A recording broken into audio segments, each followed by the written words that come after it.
bem-vindo a mais um programa Canal da Imprensa. Você já sabe, para a nossa revista eletrônica, informação é responsabilidade.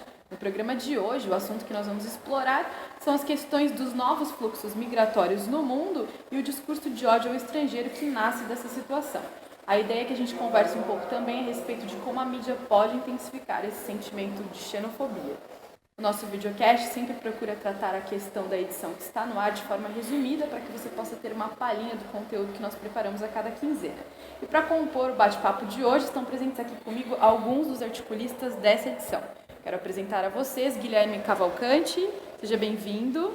Sudaleif Alves, a Camila Torres.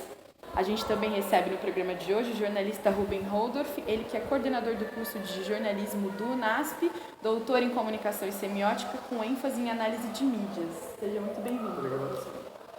Lembrando que você pode saber mais sobre esse assunto acessando o nosso site. O endereço é www.canaldaimprensa.com.br. Se você já está no nosso site, fique à vontade para zapear pelo nosso conteúdo.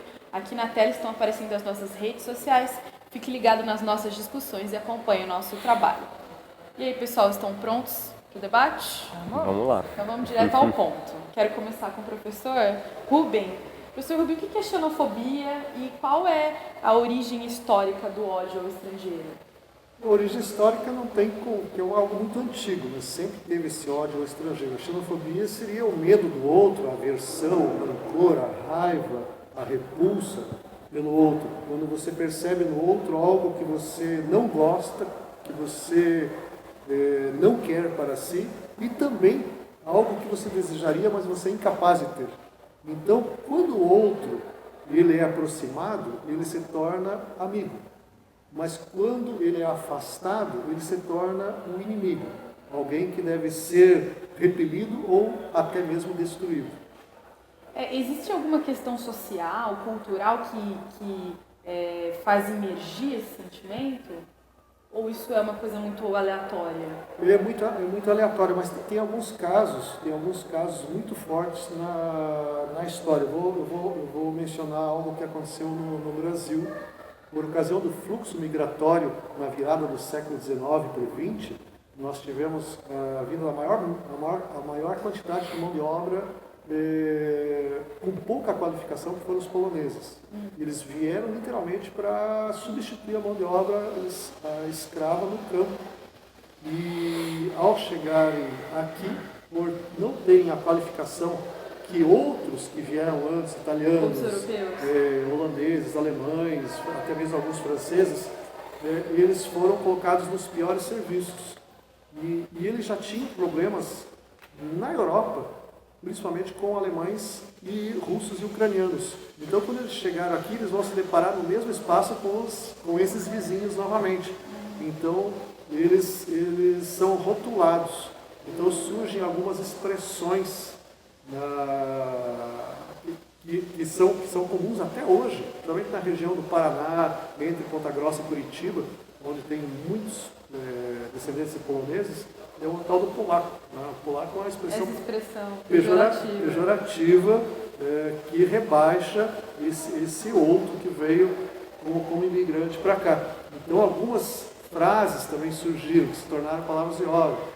Palavras de ordem, que é o polaco da nhanha, polaco batateiro, polaco da barreirinha, com queijo com farinha, polaco burro, polaco ignorante. Polaco não sabe fazer nada, para pegar um abacate corta o pé. Então, todas essas coisas foram sendo construídas e o polonês foi sendo afastado. De forma que você vai encontrar um fenômeno hoje na periferia de Curitiba, que é nas favelas o encontro de famílias multiétnicas, em que tem o pai polonês, ou a mãe, e o outro cônjuge negro. Nossa!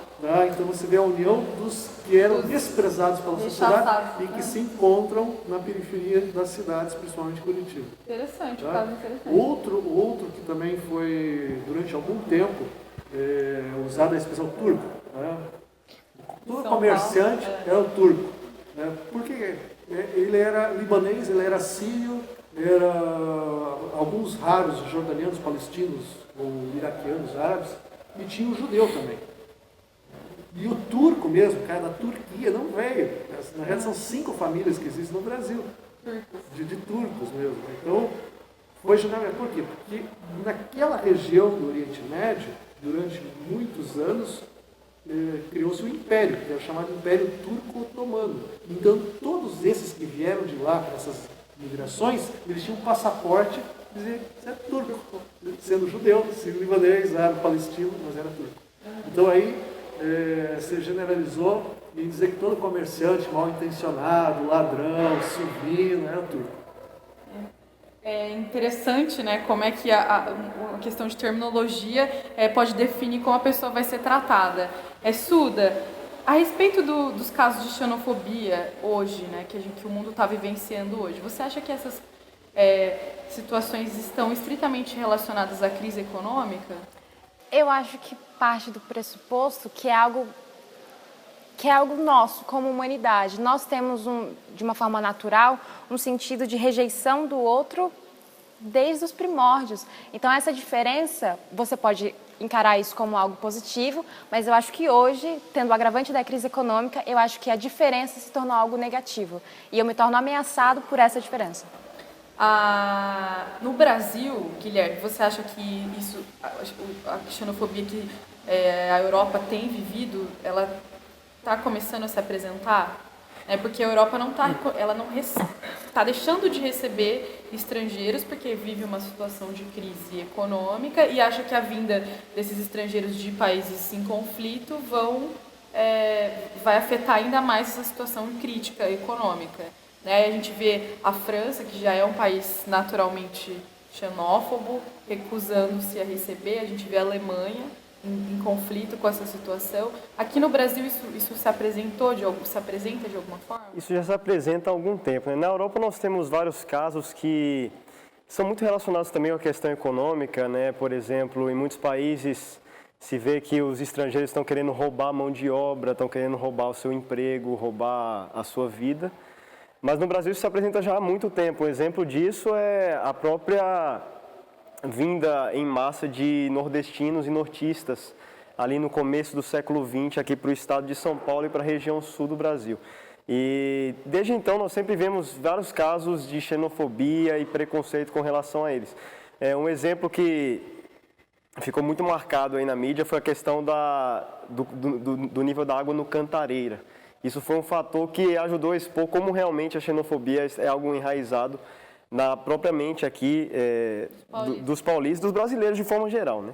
É algo que está enraizado aqui na nossa cultura brasileira, que já vem de antepassados históricos aí referentes à colonização não, eu diria a escravidão africana, principalmente na parte nordeste do Brasil, Pernambuco, Bahia e vários outros fatores. Mas não é importante ressaltar que sim, fatores econômicos e fatores de ordem política também servem para, de certa forma, talvez não surgir a xenofobia. A xenofobia não surge disso. Como o Dargan falou, já é um problema histórico muito antigo e é um problema que eu diria que é um problema já intrínseco à própria humanidade. Como ele bem explicou na questão da alteridade de lidar com o outro.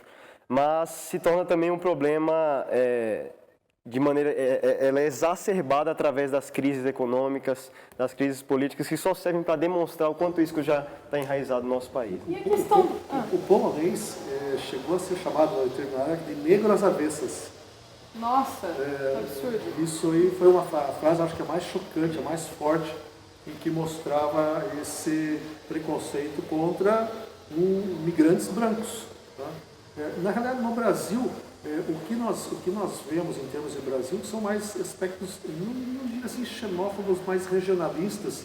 Algumas defesas assim, o gaúcho é preconceituoso, o nordestino não trabalha. Então vão surgindo algumas expressões que vão rotulando e mostra que você veio de lá, então você é isso aqui. O que acontece no Brasil, na realidade, que eu acho que o problema mais grave na América Latina, mas o Brasil tem uma força muito grande disso. Eu acho que o que se aproxima mais do Brasil, sim, algumas partes dos Estados Unidos e África do Sul, é a questão social.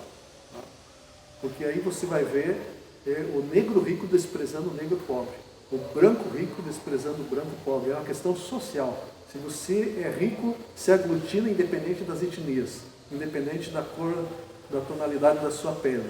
Tá? E os pobres também se aglutinam no outro canto. Então, a questão no Brasil é mais a questão social. Tanto é verdade a existência de elevador social. O único país do mundo que tem isso. Isso é um absurdo. Você tem o elevador dos moradores e o elevador dos empregados. Isso não existe, isso é proibido nos outros países. E a questão dos bolivianos, cubanos e haitianos do Brasil, isso não é um exemplo de xenofobia? Olha, eu diria assim que depende do ponto de vista, como você olha, né? como você enxerga isso. Esses dias eu estava vendo uma reportagem, estava assistindo uma reportagem a respeito dos camelôs de São Paulo. E eu percebi que boa parte daqueles que estavam fazendo a manifestação eram bolivianos. Então, eu acho que cria essa antipatia, porque camelô sempre existiu. Todo mundo comprou de camelô nessa vida. E todo mundo gostou de camelô. O Silvio Santos já foi, né? Tivemos esse camelôs famoso. Agora, quando você vê um camelô que é diferente daquilo que você estava acostumado, e que de repente agora ele está numa posição, ele está reivindicando seus direitos, aí você diz, não pode, você não pode. O camelô brasileiro pode, mas você que é boliviano não pode. Né? Me dá Então, impressão... o haitiano agora está tomando o espaço também na construção civil. A construção civil pode ser nordestino, mas não pode ser o haitiano. Então, nós vamos construindo isso. Eu diria assim, não só nós, mas o próprio governo constrói isso. Quando estabelece cotas, quando estabelece critérios para a seleção de entrada no serviço público ou nas universidades, o próprio governo criou isso, coisas que não existiam antes. Para terminar, Camila, você acha que a mídia ela intensifica o discurso de ódio? Eu acho que intensifica a partir do momento que generaliza. Como o Guilherme citou, desde os primórdios, tanto da civilização, principalmente no Brasil, na colonização, até hoje nós temos o pensamento, por exemplo, generalista do índio. A gente não fala, por exemplo, os povos indígenas. Nós falamos genericamente o índio, mas não, cada cultura tem vários povos indígenas, cada um deles tem a sua cultura e tudo mais. E a mesma coisa, o Brasil inteiro, na verdade, né? Cada região, cada estado. Do mesmo jeito que o professor falou, que teve a generalização dos turcos, no mesmo caso acontece no Brasil. Por exemplo, quando vai falar do nordestino, cita sempre o baiano, mas não é assim. Tem os vários estados que tem no Nordeste. Então, eu acho que a partir do momento que generaliza isso, a mídia, sim, contribui, muitas vezes não explicando e não diferenciando cada cultura, e eu acho que acaba generalizando de um modo que intensifica e cria uma barreira, intensifica essa barreira com quem é diferente. E essa xenofobia também não se reflete apenas em questões econômicas, mas também em questões religiosas, né? A xenofobia se reflete muito nesse campo, e principalmente... Não é a xenofobia, mas o preconceito. Né? Sim, preconceito. E é um medo, e principalmente nos últimos anos, com os casos de terrorismo também, que um fato isolado acaba criando como se fosse a identidade de um povo inteiro.